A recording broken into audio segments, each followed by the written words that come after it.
Thank you, and thank you, Luce. I can't wait to see what we're going to all do together. This is going to be so exciting.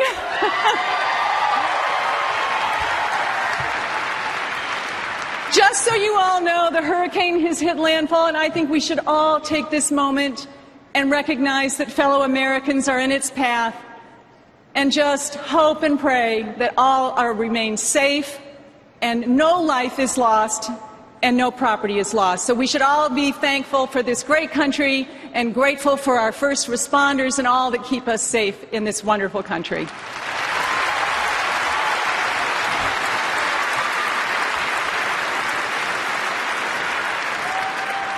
Well, I want to talk to you tonight not about politics and not about party. And while there are many important issues we'll hear discussed in this convention and throughout this campaign, tonight I want to talk to you from my heart about our hearts.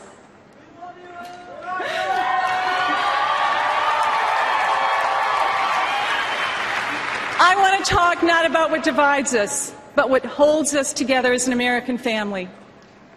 I want to talk to you tonight about that one great thing that unites us, that one great thing that brings us our greatest joy when times are good, and the deepest solace in our dark hours. Tonight, I want to talk to you about love. I want to talk to you about the deep and abiding love I have for a man I met at a dance many years ago, and the profound love I have and I know we share for this country. I want to talk to you about that love so deep, only a mother can fathom it, the love we have for our children and our children's children. And I want us to think tonight about the love we share for those Americans, our brothers and our sisters who are going through difficult times, whose days are never easy, nights are always long, and whose work never seems done. They are here among us tonight in this hall. They are here in neighborhoods across Tampa and all across America. The parents who lie awake at night side by side, wondering how they'll be able to pay the mortgage or make the rent. The single dad who's working extra hours tonight so that his kids can buy some new clothes to go back to school, can take a school trip or play a sport, so his kids can feel, you know, just like other kids. And the working moms who love their jobs but would like to work just a little less to spend more time with the kids. But that's just out of the question with this economy. Or how about that couple who would like to have another child but wonder how they'll afford it? I have been all across this country, and I know a lot of you guys.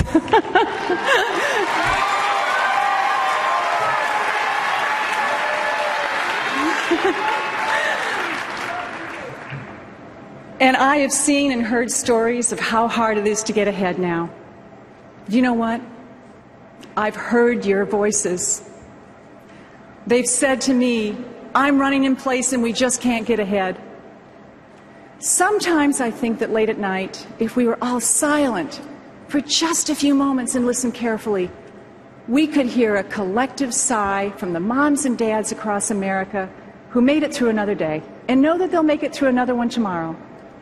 But in the end of that day moment, they just aren't sure how.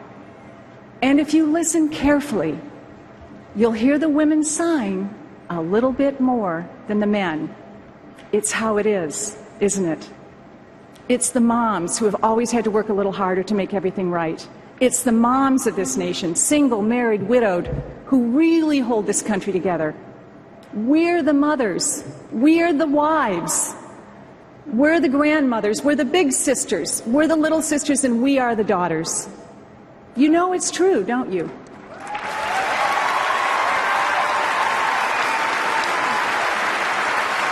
I love you, women!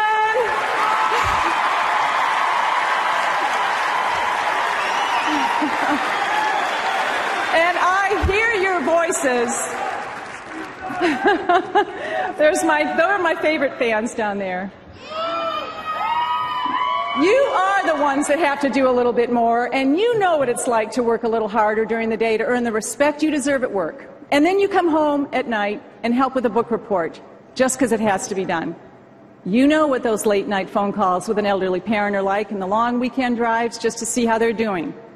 You know the fastest route to the local emergency room and which doctors actually answer the phone call when you call at night. By the way, I know all about that. You know what it's like to sit in that graduation ceremony and wonder how it was that so many long days turned to years that went by so quickly. You are the best of America. You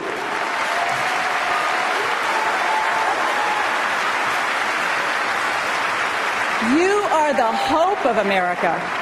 There would not be an America without you. Tonight, we salute you and sing your praises.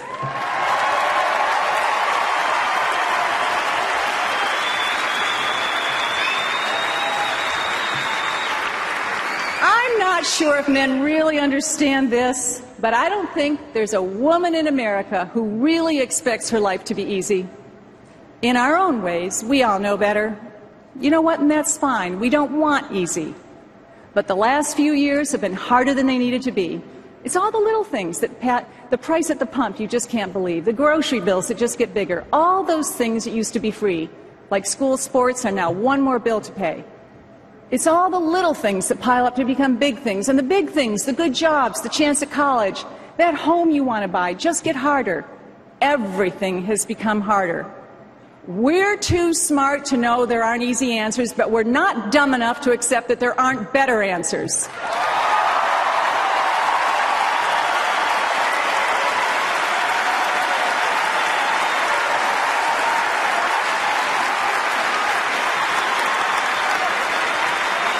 And that is where this boy I met at a high school dance comes in. His name is Mitt Romney, and you should really get to know him.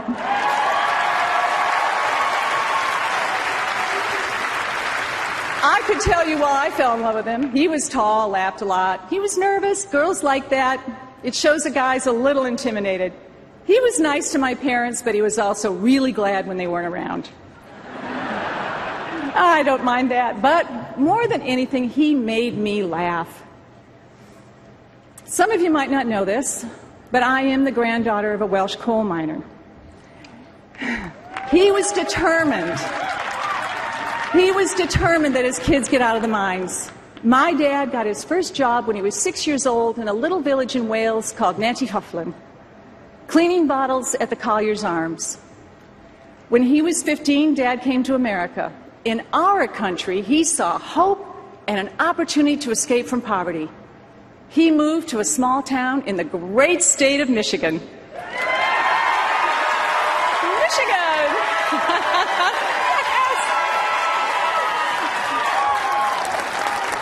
There he started a business, one he built by himself, by the way.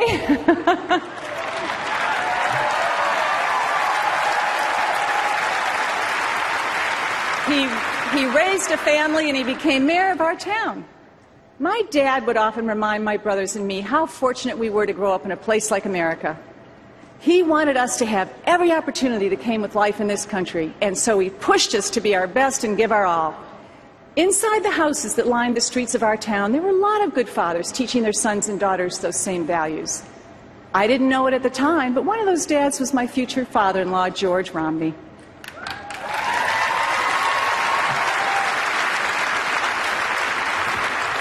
Mitt's dad never graduated from college. Instead, he became a carpenter. He worked hard, he became the head of a car company, and then the governor of Michigan. When Mitt and I met and fell in love, we were determined not to let anything stand in the way of our life together.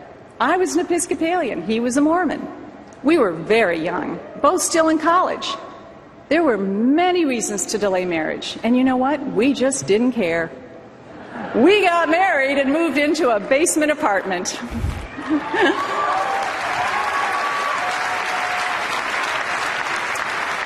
We walked to class together, shared the housekeeping, ate a lot of pasta and tuna fish. Our desk was a door propped up on sawhorses. Our dining room table was a fold-down ironing board in the kitchen. But those were the best days. Then our first son came along. All at once, I'm 22 years old with a baby and a husband who's going to business school and law school at the same time. And I can tell you, probably like every other girl who finds herself in a new life, far from family and friends, with a new baby and a new husband, that it dawned on me that I had absolutely no idea what I was getting into. Well, that was 42 years ago. I've survived. We now have 5 sons and 18 beautiful grandchildren.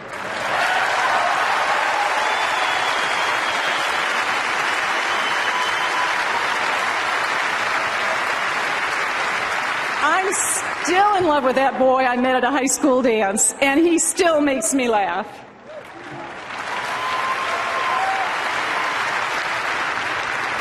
I read somewhere that Mitt and I have a storybook marriage. Well, let me tell you something. In the storybooks I read, there never were long, long rainy winter afternoons in a house with 5 boys screaming at once. And those storybooks never seem to have chapters called MS or breast cancer. A storybook marriage? Nope, not at all. What Mitt Romney and I have is a real marriage.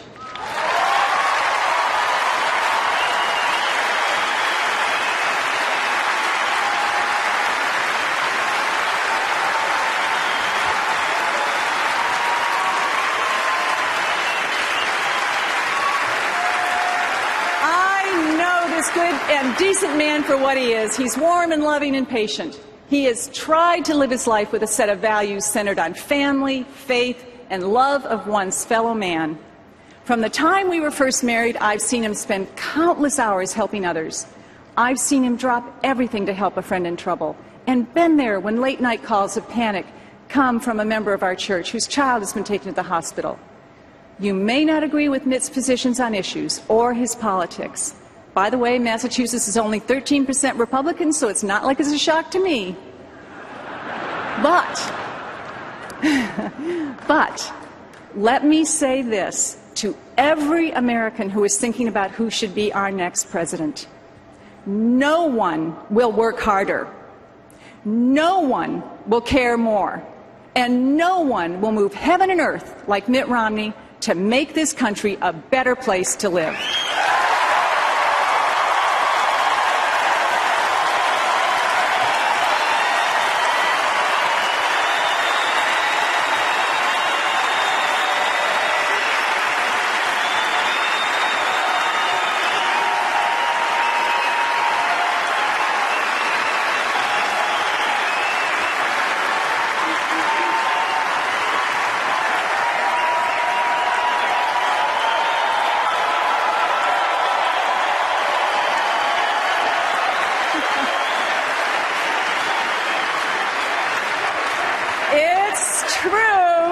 It's true that Mitt's been successful at each new challenge he's taken on. You know what? It actually amazes me to see his history of success being attacked. Are those really the values that made our country great? As a mom of 5 boys, do we want to raise our children to be afraid of success? Do we send our children out in the world with the advice, try to do okay? And let's be honest, if the last 4 years had been more successful, do we really think there would be this attack on Mitt Romney's success?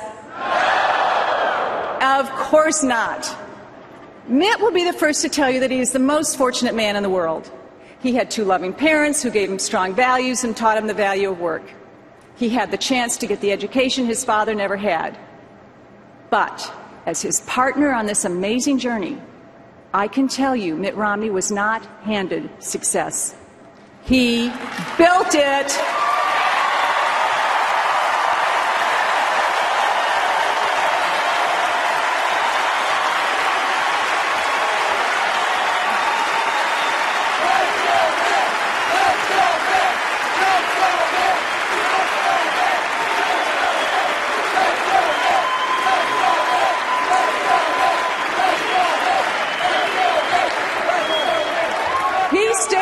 Massachusetts after graduate school and got a job. I saw the long hours that started with that first job. I was there when he had a small group of friends talking about starting a new company. I was there when they struggled and wondered if the whole idea just wasn't going to work. Mitt's reaction was to work harder and press on. Today, that company has become another great American success story. Has it made those who started the company successful, made them successful beyond their dreams? Yes, it has. It allowed us to give our sons the chance at good educations and made all those long hours of book reports and homework worth every minute. It's given us the deep satisfaction of being able to help others in ways that we could never have imagined. This is important. I want you to hear what I'm going to say. Mitt doesn't like to talk about how he has helped others because he sees it as a privilege, not a political talking point.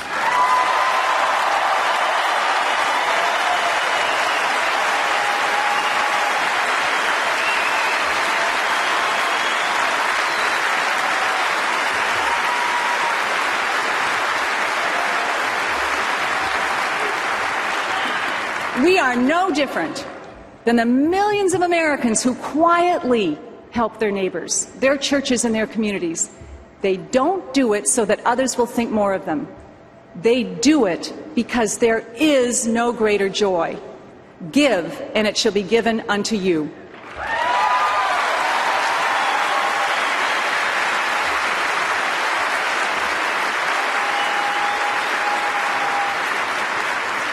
But because this is America, that small company which grew has helped so many others lead better lives.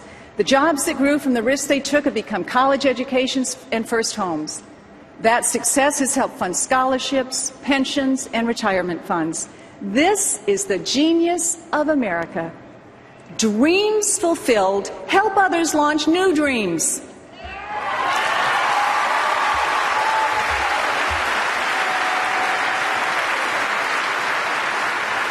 At every turn in his life, this man I met at a high school dance has helped lift up others. He did it with the Olympics when many wanted to give up.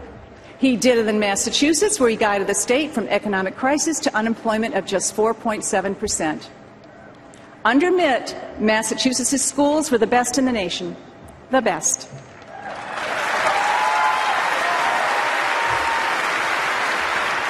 He started something that I really love. He started the John and Abigail Adams Scholarship, which give the top 25% of high school graduates a 4-year tuition-free scholarship.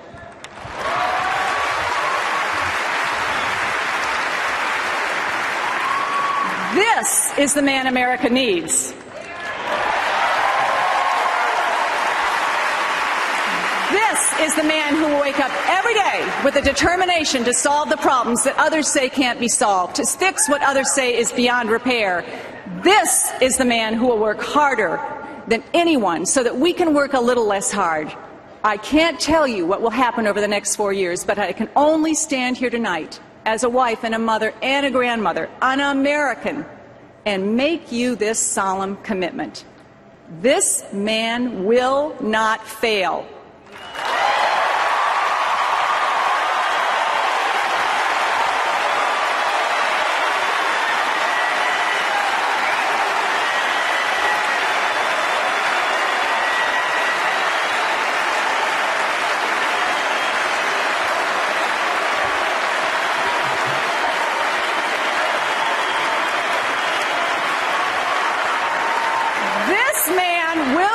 Us down. This man will lift up America. It has been 47 years since that tall, kind of charming young man brought me home from our first dance. Not every day since has been easy, but he still makes me laugh, and never once did I have a single reason to doubt that I was the luckiest woman in the world tonight. I said tonight I wanted to talk to you about love. Look into your hearts. This is our country. This is our future. These are our children and grandchildren. You can trust Mitt.